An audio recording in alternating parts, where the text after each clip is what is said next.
Salam əziz qardaşlar, əziz izləyicilər. Xoş gördük hər birinizi, əziz qardaşlar. Bugün mart ayının 11-i, 2025-ci. Buyurun, baxın, bax belə 40 baş birinci qarına boğaz şəhərlər çıxdı satdığa. Ünvan Beyləqan rayonu. Kim almaq istəyirsə, əlaqə saxlaya bilər. 40 baş birinci qarına boğaz şəhərlərdir. İçində yelinlər də var. Bu dev Qomuralın özü yelinidir.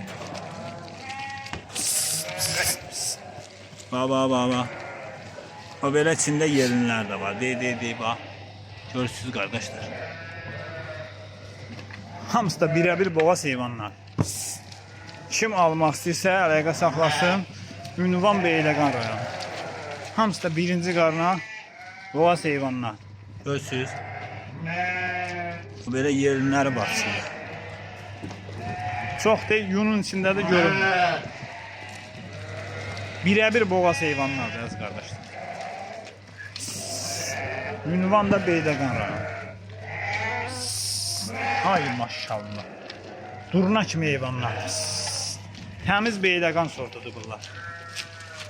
Dəvə qulaq, durna boğaz deyil. Bunlar təmiz Beyləqan sortudur. Hamısı da barlı şirin heyvanlar.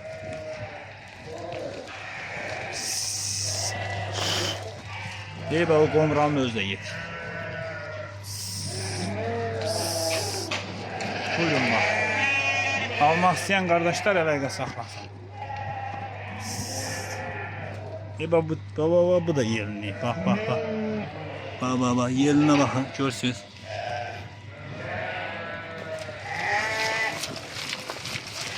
Birə-bir hamısı boğaz heyvanlar. Kimin də şərti, şübhəsi varsa gəlib yerində baxa bilər. Boğazlığına baxa bilər.